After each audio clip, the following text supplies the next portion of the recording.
오늘은 누가복음 20장 13절로 18절 말씀에 근거해서 하나님의 경고를 무시하지 말라는 주제로 말씀을 전하려고 합니다. 예수님께서 이 세상 오셨을 때 예수님을 가장 많이 괴롭게 했던 사람들이 있었는데 그 사람들이 바로 바리새인이나 사두개인이나 서기관 같은 종교 지도자들이었습니다. 이 사람들은 자신의 생각과 예수님의 생각의 차이, 자신의 뜻과 예수님의 뜻과의 차이를 극복하지 못합니다. 받아들일 수가 없었어요. 그래서 예수님의 가르침을 비꼬거나 예수님의 가르침을 갖고 예수님을 핍박하기 시작합니다. 백성들이 예수님의 복음을 기뻐하는 것과는 달리 그들은 백성들을 진리로 가르칠 위치에 있으면서도 가르치지도 않았고 받아들이지도 않았고 예수님께 나와서 도리어 무슨 권리로 가르치느냐라고 질문하고 예수님을 곤란에 처하게 합니다. 그러자 예수님께서는 이 사람들의 불신앙을 찌르는 질문을 이렇게 하십니다. 그러면 요한의 세례가 하늘로 쏘냐 사람으로 쏘냐? 이 질문 앞에 이 백성들은 꼼짝을 못해요. 하늘로부터라고 하면 다 요한한테 가서 세례 받아야 되는 거고요. 사람들이 요한을 선지자로 여기고 있으니까. 그런데 사람에게 쏘라고 하면 요한을 선지자라고 보고 있는데 사람이라고 하면 백성들이 폭동이 날 것 같아요. 대답을 못해요. 그때 예수님께서도 그럼 나도 대답하지 않겠다. 그렇게 말씀하시면서 지금 오늘 본문에 나오는 포도원 비유를 말씀하시는 겁니다. 포도원 주인이 소출을 받을 때가 되자 종들을 보냈는데 이 소출을 바쳐야 될 농부들이 주인의 종을 심히 때리고 핍박하고 내쫓았다는 겁니다.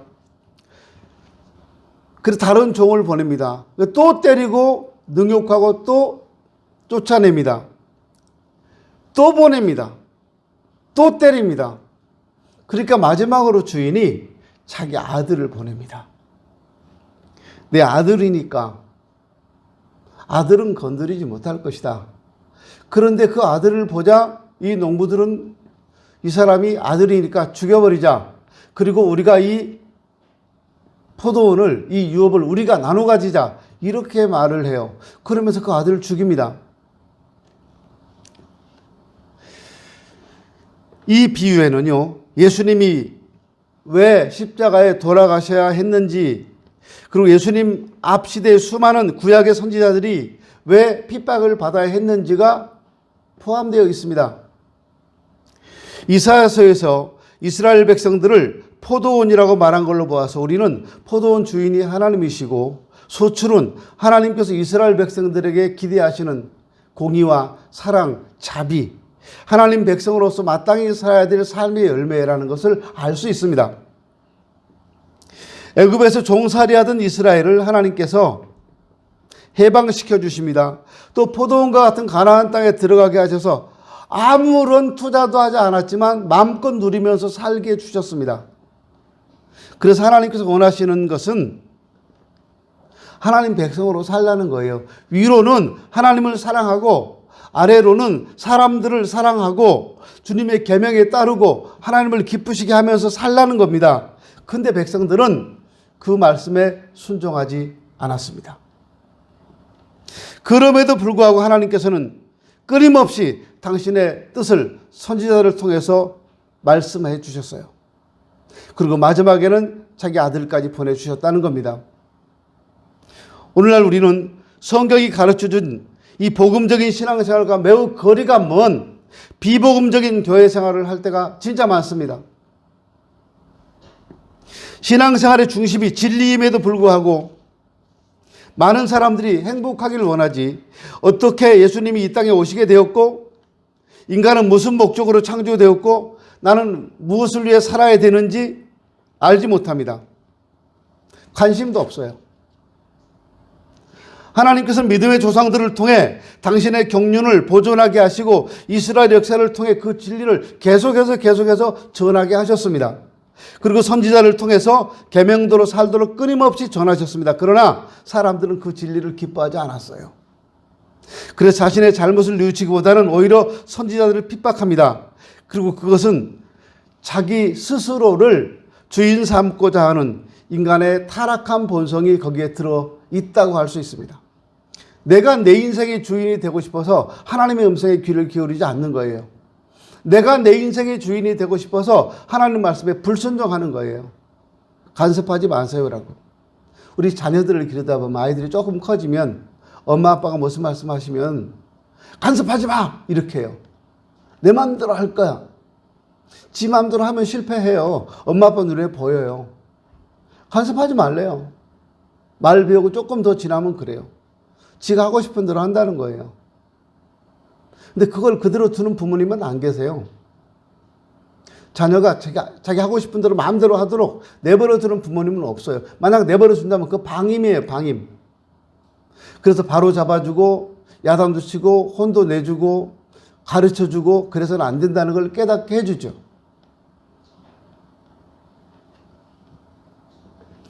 인간들은 자기 스스로를 주인 삼고자 하는 타락한 본성이 있습니다.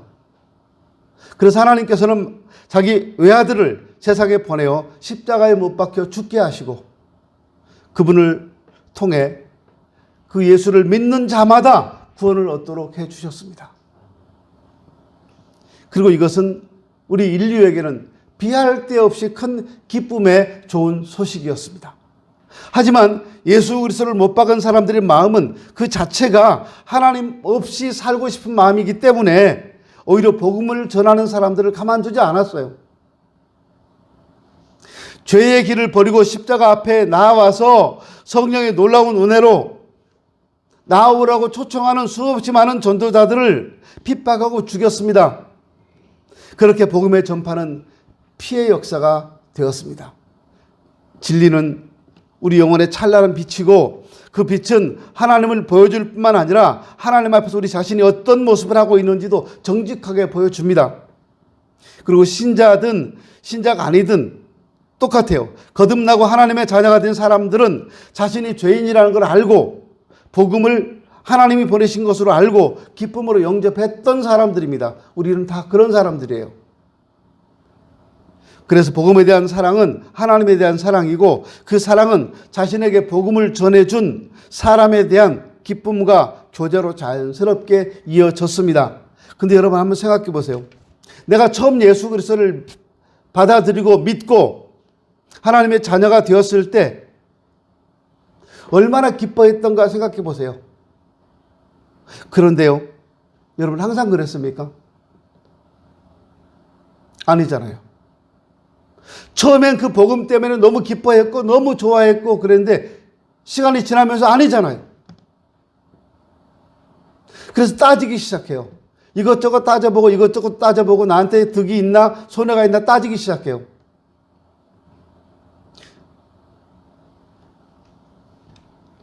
불신자에게나 성도에게나 죄는 똑같은 목적을 가지고 있어요.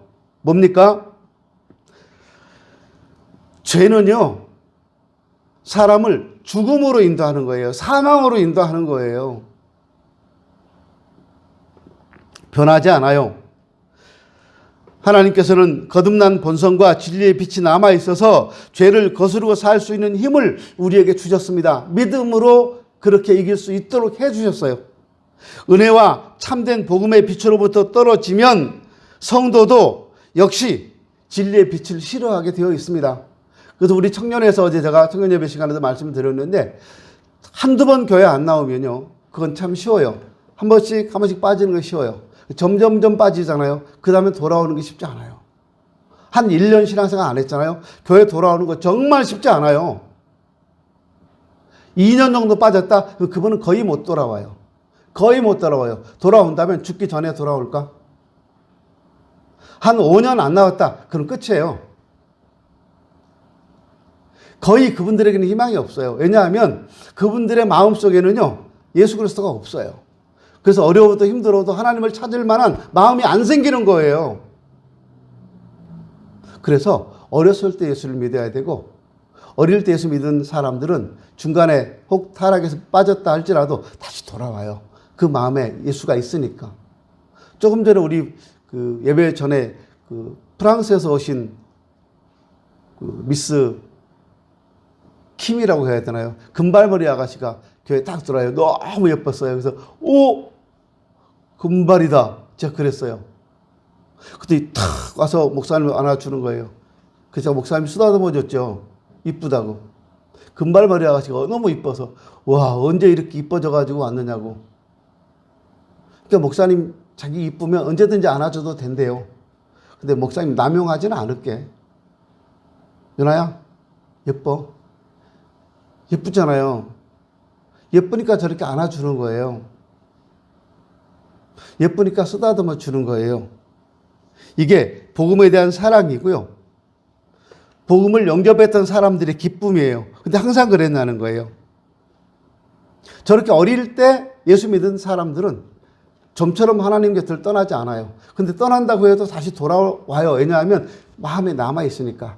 근데 어린이 돼 성인이 돼서 예수 믿은 분들이 한번 멀어지면 그분들은 못 돌아와요. 왜냐하면 그분들은 처음부터 믿음이 없었어요. 그냥 흉내만 냈을 뿐이에요. 자기 열심으로 열심히 막 하려고 그러다가 자기 성질을 못 이겨서 못 나오기도 하지만 믿음이 없기 때문에 힘들어요. 교회 나가는 게 귀찮고 나중엔. 그래서 못 나오는 거예요. 안 나오는 거죠. 여러분 주변에 여러분 자녀들이 5년씩, 3년씩, 5년씩 교회 계속 안 나오고 있다면 심각한 거예요. 진짜 심각한 거예요, 여러분. 안 나온다니까요. 무슨 말로도 안 돼요. 왜냐하면 말로 설득할 수 없어요, 자녀들을. 애들이 말 더 잘해요. 저 목사잖아요. 제가 제 막내 아들하고 말로 하면 제가 이길 것 같아요, 집에서요.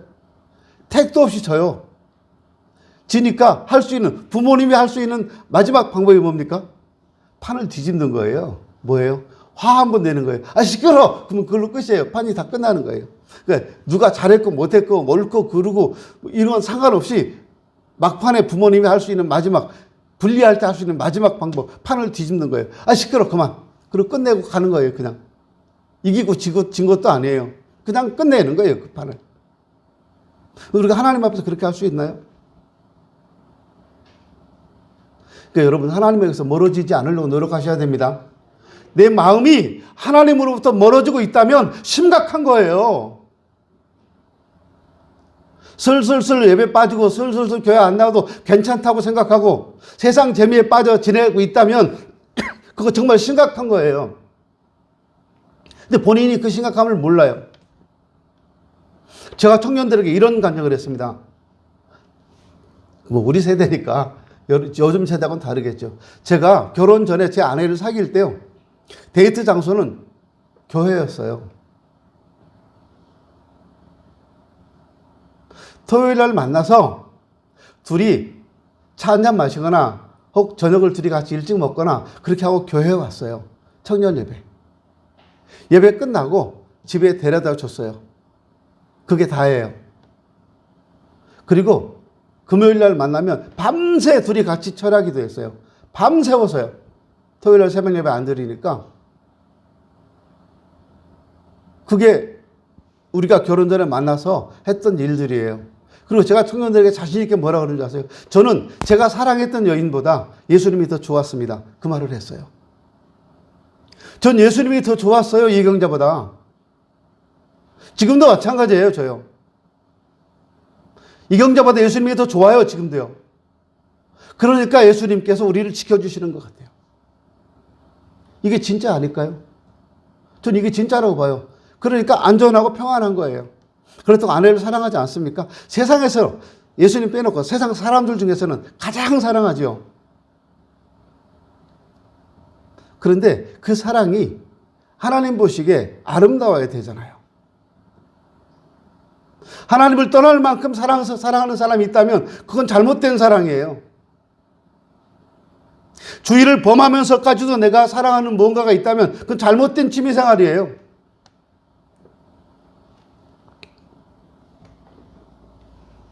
진리 안에 거하는 사람들이야 더 많은 진리를 원하지만 삶이 부합되지 못할 때 누가 그 빛을 사모하겠냐 그 말입니다. 그래서 오늘날과 같은 교회 생활이 나오는 겁니다. 죄 가운데 일주일을 살면서도 교회 와서는 자신의 삶이 잘못되지 않았다는 확신을 찾아가고 있어요.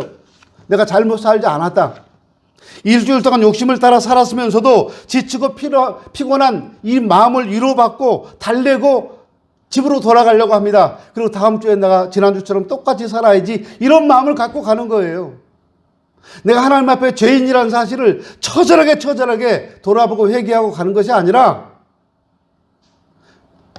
내가 그래도 한 주간 열심히 잘 살았네, 이 정도면 뭐, 이렇게 스스로 자위하고 돌아간다는 거예요.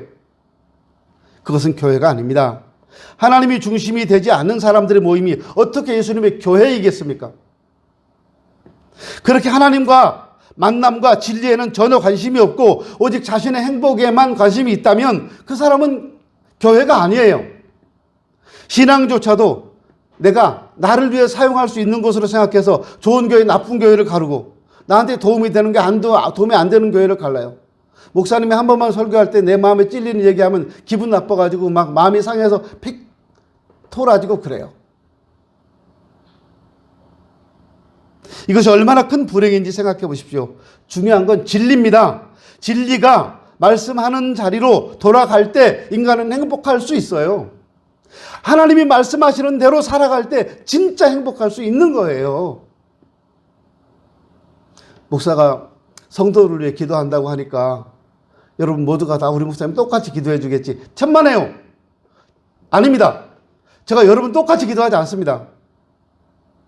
새벽마다 누구를 위해 기도할까요? 새벽 예배 나오시는 분들 먼저 기도해요. 그분들 눈에 띄잖아요. 새벽 예배 나오시는 분들은 반드시 기도해요. 안 나오신 분들은요, 그 다음 순위로 밀리잖아요. 그리고 시간이 뒤로 계속 밀리다 보면 나중에는 그냥 건성으로 막 기도할 때 있어요. 건성이라기보다는 그냥 하나의 형식처럼 기도할 때 있어요. 그런데 열심히 헌신하고 봉사하시는 분들을 위해서는 건성으로가 아니죠. 진짜 간절한 마음으로 기도하죠.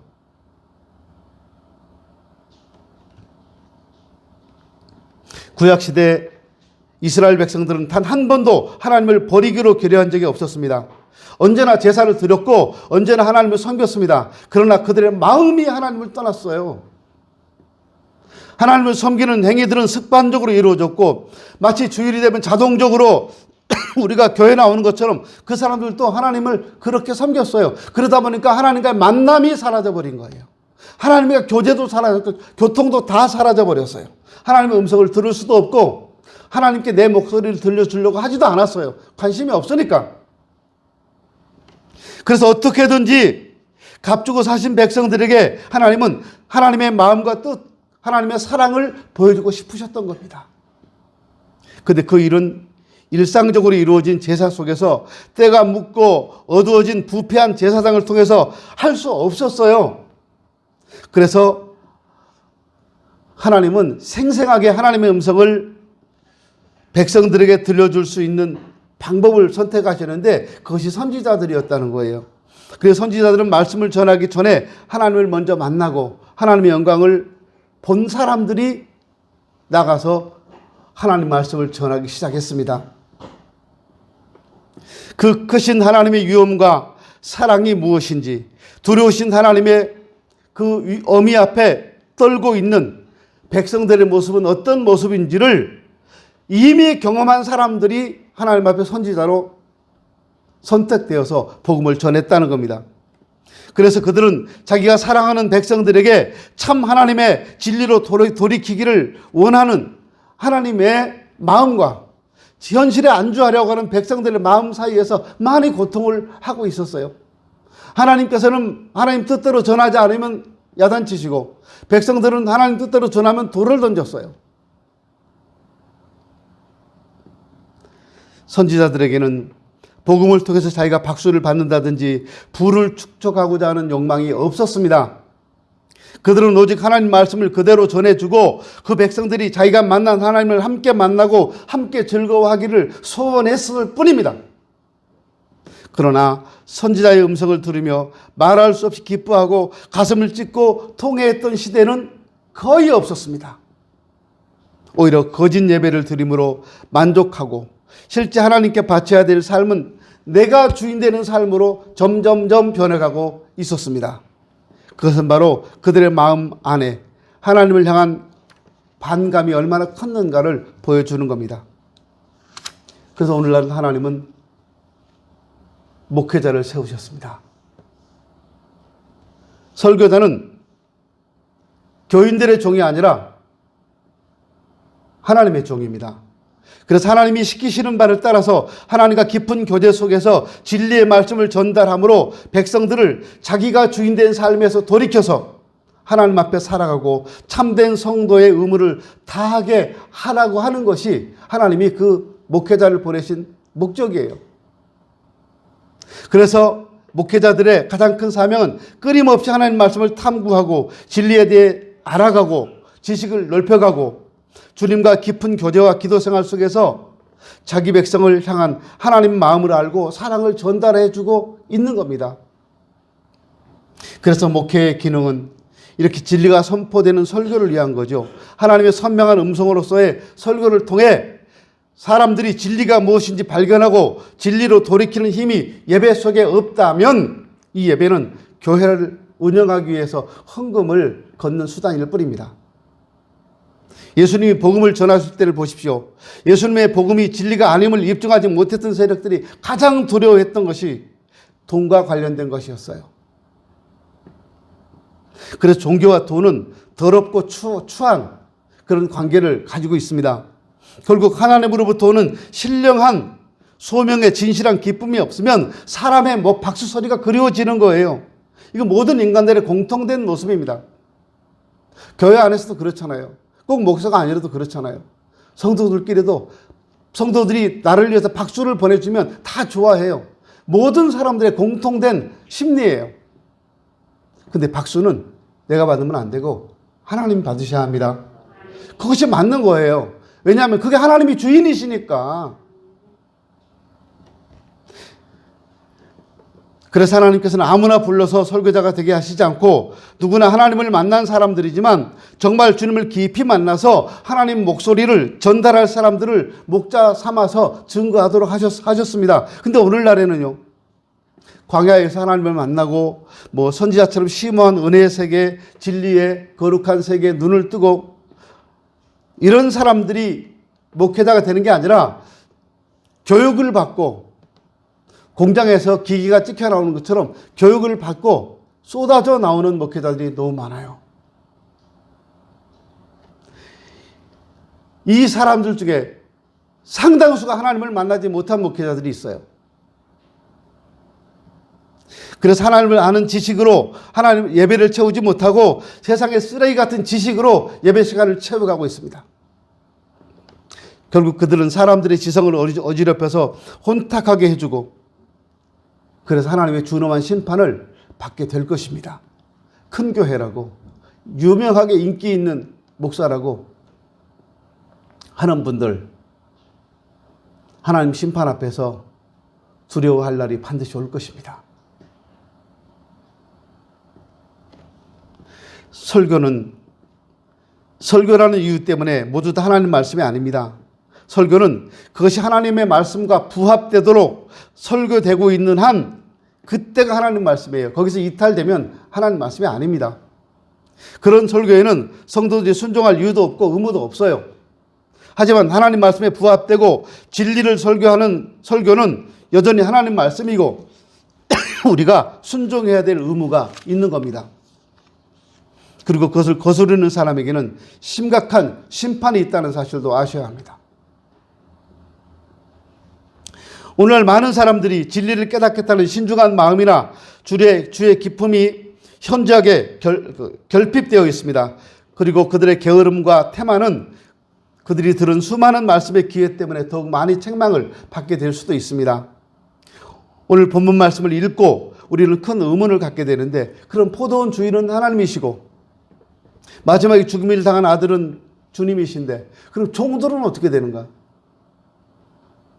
맞아 죽고 얻어 터지고 쫓겨난 종들은 어떻게 되겠어요? 종은 종이지만 주인을 일평생 섬겼던 사람들이고 주인 역시도 그를 알고 사랑했습니다. 그랬는데 그가 가서 소장료를 받기는커녕 얻어맞고 피투성이가 되어 돌아오잖아요. 가슴 모욕을 당하고 심하게 때려서 죽을 지경까지 갑니다. 그러면 군대도 없이 그 종들만 보냈던 그 주인 어떻게 됐을까요? 주인은 왜 그렇게 보냈을까요? 그냥 많은 군대를 동원해서 앞에 딱 세워 보냈으면 농장에 일하는 사람들 꼼짝도 못했을 텐데, 그것이 바로 하나님의 사랑 때문입니다. 성경은 이렇게 말씀합니다. 하나님이 세상을 이처럼 사랑하사 독생자를 주셨다라고 말씀합니다. 하나님께서는 우리를 구원하기 위해 독생자를 보내셨습니다. 그리고 하나님께서는 그 독생자를 통해 우리가 하나님을 무서워하는 것이 아니라 그 사랑을 알고 하나님을 더 많이 사랑하기를 원하고 계십니다. 그리고 그 일을 위해서 하나님께서는 독생자를 보내신 것처럼 목회자들을 세상에 보내셨습니다. 목회자는 그래서 하나님의 사랑을 성도들에게 말하고, 성도들은 목사의 설교를 듣고서 하나님의 사랑을 깨달아야 되는 거예요. 그걸 하나님을 사랑할 수 있어야 되는 거예요. 하나님이 가지고 계신 여러분을 향한 뜻이 무엇이고 여러분이 어떤 삶을 살기를 원하시는지 수시로 잊어버려도요, 목사는 성도들에게 이 사실을 계속해서 깨우쳐주고 있는 겁니다. 하나님 말씀대로 살아가라고. 근데 안 해요. 안 들어요. 일주일에 한 번씩 하나님 말씀대로 살자고 하는데 성도들이 그 말씀에 순종하지 않아요.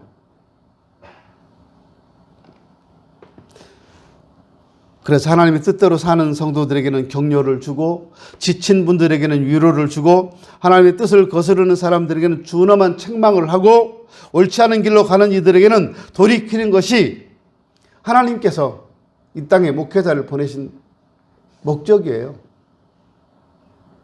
그러므로 목회자는 하나님의 진리의 말씀만 가르칠 뿐만 아니라 말씀대로 살 수 있도록 성도들을 지도해 줘야 한다는 거예요.